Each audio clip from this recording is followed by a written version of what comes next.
To South Korea now, where after a dramatic 6-hour-long standoff with security for the suspended President Yoon Suk Yeol, police have called off an attempt to arrest him.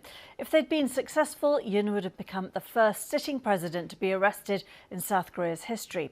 Well, the political drama began on December the 3rd when Mr. Yoon tried to impose martial law, shaking the country and reminding people of the dark days of military rule. Days of protest followed, culminating in Parliament voting to impeach him on the 14th of December, their second attempt to do so. Investigators now have until the 6th of January to arrest him before the current warrant expires. With all the latest on these developments, Jean Mackenzie sent this from Seoul. The standoff started before dawn. Police blocked the roads around the president's home, pushing back his incensed supporters. As the sun rose, officers moved in on his house to make the arrest. But they were unable to get in, blocked by the president's security team, who formed a human chain to keep them out.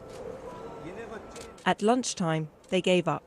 An arrest was impossible, they said, and they were concerned for their safety. It's been exactly a month since President Yoon plunged his country into crisis, imposing martial law, ordering troops to storm the parliament. He was soon suspended and is being investigated for starting an insurrection. But he's refused to cooperate. He's ignored all requests to come in for questioning. Through this, Mr. Yoon's supporters have stayed loyal, surrounding his home. They too trying to block his arrest. This is totally uncharted territory for South Korea. It is the first time a sitting president has ever faced arrest, and there is no rule book for this. The president has supposedly been stripped of his power, but the fact that you have law enforcement officers trying to carry out a legal arrest warrant, and yet they're being blocked by the president's security team, well, it raises serious questions about who is in charge here. Victorious and emboldened, they chant the same unfounded conspiracy theories Mr. Yoon himself has alluded to. That the last elections were rigged and the country has been infiltrated by pro-North Korea forces. If they come again, I will come again and I will stop them. They have to kill me first before they arrest President Yoon. I'm ready to lie down and be killed by the communist elements. Mr. Yoon swore he'd fight this to the end. And this is exactly what he, his security and his supporters are now doing. Jean Mackenzie, BBC News, Seoul. Well, Nemo Kim is a South Korean journalist who's been following developments. Right, the area surrounding Mr. Yoon's residence, it's kind of become a focal point for both supporters and opponents.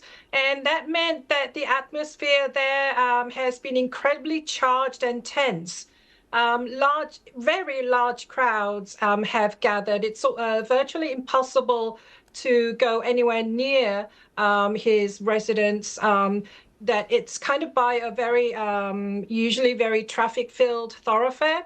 So it's almost impossible to approach that area unless you walk there. And what was very interesting to me was the very large presence of young Korean men in their 20s, 30s, even some young teenage boys there. And what they told me is they're there to support President Yoon because they've been frustrated by what they call to be disadvantageous policies, pro-women policies from previous leftist administration.